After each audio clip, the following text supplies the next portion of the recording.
Convido agora ao palco para atuar como mediador do terceiro e último bloco de palestras, o doutor Alexandre Zavalha Pereira Coelho, advogado, diretor executivo da Escola de Direito do Brasil e mestre em Direito Processual Civil pela PUC de Campinas. Vamos recebê-lo, por favor. Doutor Zavalha, o senhor está com a palavra, então. Obrigado. Gostaria de chamar a doutora Júlia Sotomayor Vélez, professor Bruno Nubens Barbosa Mirage, Rodrigo Azevedo Greco e o professor Fábio Medina Osório. Gostaria de parabenizar o IED por essa iniciativa. Em nome do professor Fábio Medina Osório, nós sabemos a grande devoção que é organizar um evento como esse, com toda essa estrutura e palestrantes do mais alto nível, de maneira que nós parabenizamos ao professor Fábio por essa iniciativa e a toda a equipe do IED. Sem mais delongas, a professora Júlia, logo em seguida, precisa se ausentar para seguir ao aeroporto, que está no horário do seu voo. Então, nós passamos a apresentação dos nossos palestrantes desse último painel. A professora Júlia vai falar sobre o direito de petição dos administrados, e ela é especialista em regulação de mercado de capitais pela UFRJ, subprocuradora-chefe da Comissão de Valores Mobiliários, CVM. Por favor, professora Júlia. Em primeiro lugar, gostaria de agradecer a oportunidade. É uma honra para mim estar aqui falando para uma plateia tão qualificada, para uma audiência tão especializada, com palestrantes também altamente especializados. Preciso fazer um disclaimer de que tudo que eu falar aqui não vincula de maneira nenhuma a Comissão de Valores Mobiliários ou a Advocacia Geral da União, embora pretenda trazer a reflexão dos senhores, como a CVM vem lidando com uma vertente específica do direito de petição dos administrados no âmbito dos seus processos administrativos sancionadores. Então, diante disso, eu queria propor um corte metodológico, dada a amplitude do tema e considerando todos os debates que foram travados aqui ao longo desse seminário. Eu gostaria de focar a minha fala numa vertente específica do direito de petição dos administrados, que se refere ao direito à informação no âmbito de processos administrativos sancionadores, mais especificamente no âmbito de processos administrativos sancionadores conduzidos pela Comissão de Valores Mobiliários.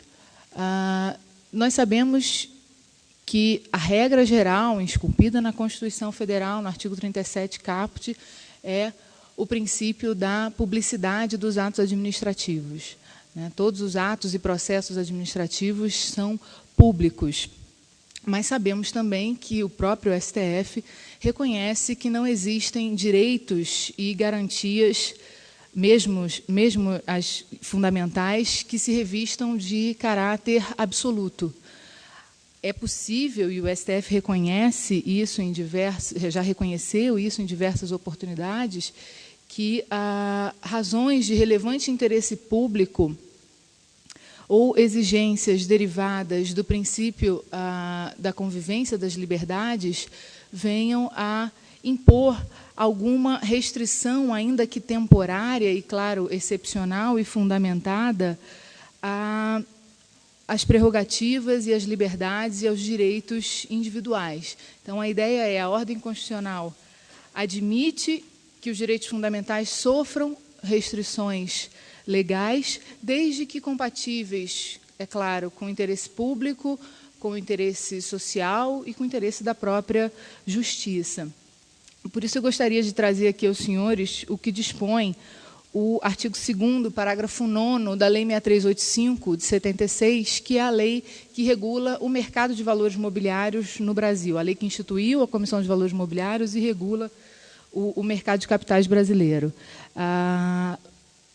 Esse parágrafo 2º do artigo 9º estabelece que o processo administrativo sancionador no âmbito da CVM poderá ser precedido de uma etapa investigativa em que será assegurado o sigilo necessário à elucidação dos fatos. O STF, quando tratou do sigilo em inquéritos policiais, editou recentemente a súmula vinculante número 14. E eu vou ler o inteiro teor da súmula aqui para os senhores, apenas para a gente relembrar exatamente o que diz o verbete. É direito do defensor, no interesse do representado, ter acesso amplo aos elementos de prova que, já documentados em procedimento investigatório realizado por órgão com competência de polícia judiciária, digam respeito ao exercício do direito de defesa.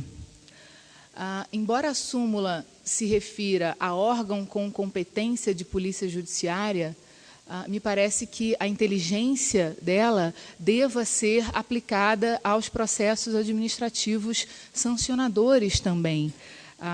Não encontro aqui uma razão essencial que justificasse um tratamento diferenciado entre esses dois âmbitos do direito punitivo neste particular.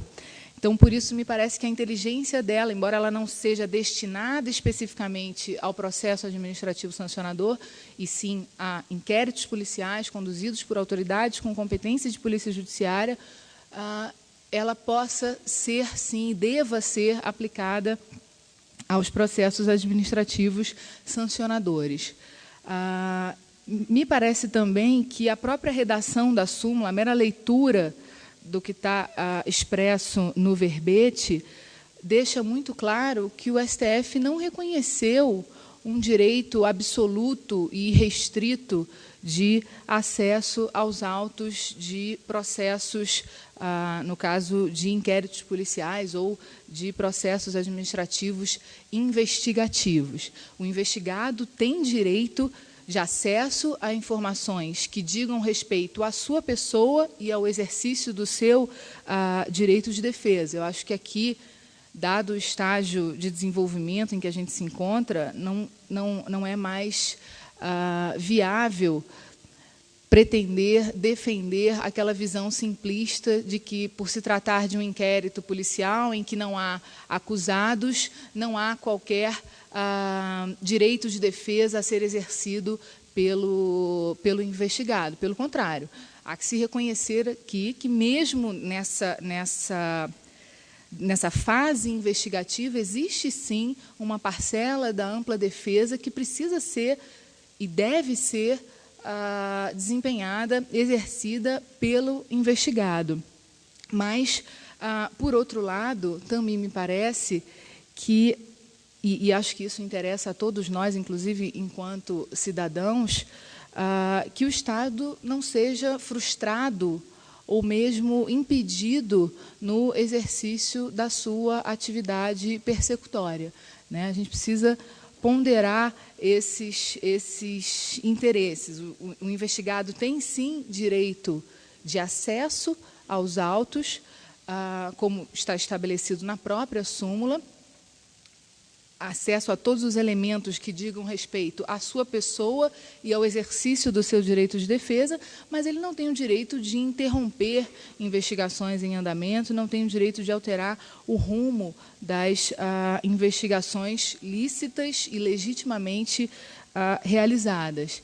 Então, a ideia é preservar, claro, o direito de defesa dos investigados, mas sem descurar da perspectiva de preservação das prerrogativas das autoridades investigadoras, né? Se a gente pegar para analisar os votos e toda a discussão no âmbito, que se travou no âmbito do Supremo Tribunal Federal e, ao final, deu ensejo à edição da súmula vinculante 14, a gente consegue ver isso muito nitidamente. Talvez o verbete não tenha, como só acontece, não tenha conseguido refletir em palavras exatamente toda a discussão que ali se travou. São mais de 90 laudas de votos, de manifestações dos ministros que, ao final, chegaram à redação da súmula vinculante 14 da forma como ela está hoje, e a gente percebe que o STF teve bastante cautela na ponderação desses interesses, de preservar o exercício do direito de defesa, mas também de reconhecer a possibilidade de o Estado negar temporária, excepcional e, claro, fundamentadamente, o acesso a determinados elementos que, se conhecidos pelo investigado, possam revelar a linha investigativa adotada, possam frustrar a investigação a ser realizada. Se o acusado, por exemplo, tiver acesso a diligências em curso, ele pode vir a destruir provas, pode vir a forjar provas. A gente vê muito isso no âmbito de processos sancionadores conduzidos no âmbito da CVM, em que, eventualmente, você consegue produzir algum documento a posteriori para tentar frustrar a investigação do Estado, na medida em que se saiba qual a linha que se pretenda, qual a estratégia investigatória que se pretenda adotar. A ideia é: o advogado do defensor tem, sim, direito de acesso, e a jurisprudência do STF, na própria súmula, reconhece isso, mas já há diversas outras decisões mencionando e aplicando a súmula, reconhecendo que esse direito não se estende às peças, vou ler aqui um pequeno trecho, relativas à decretação e às vicissitudes da execução das diligências em curso. Está no habeas corpus 94.387, publicado em 21 de maio de 2010.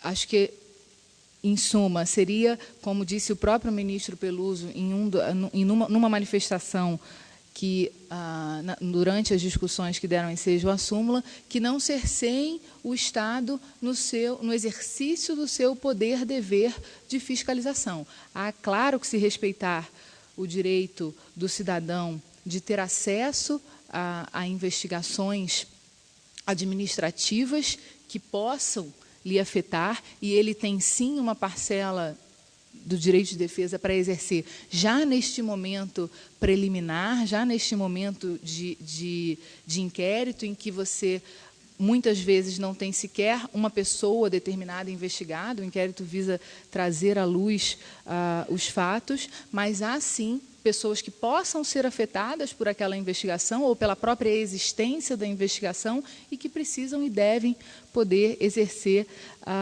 esse direito. Mas o Estado também não pode estar limitado na eficácia do seu poder-dever estatal de apuração dos ilícitos, no caso, ilícitos administrativos. A gente não pode esvaziar o procedimento investigatório e nem, por outro lado, por outro lado, interditar o arbítrio estatal. A gente precisa harmonizar e ponderar esses direitos igualmente relevantes. E o STF tem feito isso, me parece, com bastante cautela, com bastante prudência, para viabilizar a eficácia e a efetividade das investigações realizadas, inclusive administrativas, realizadas pelo Estado. Por último, eu gostaria apenas de trazer à reflexão dos senhores um ponto que o STF tem, em alguns acórdãos, estabelecido, que essas diligências em curso, ou a negativa de acesso, ou esses elementos que, eventualmente, revelem a linha de investigação a ser adotada, esses elementos deveriam ficar em autos apartados e não nos autos do próprio inquérito policial. Eu, sinceramente, tenho um certo receio da criação de uma espécie de autos paralelos, ou algo que fica fora do processo e não está documentado nos autos, algo que me traz a sensação de algo escuso, algo clandestino. Eu fico com essa perplexidade. Me parece que, ainda que os documentos, os elementos das diligências em curso estejam documentados nos autos, me parece que seria mais adequado e até se indicável para se verificar se extraiu, se negou acesso a um documento que efetivamente merecia essa negativa de acesso ou não. O processo, me parece, deve conter todos os elementos e, eventualmente, o investigado não ter acesso a determinados elementos constantes dos autos, restringir o acesso a determinados elementos constantes dos próprios autos e não a criação de um procedimento paralelo, de uma investigação ou de um processo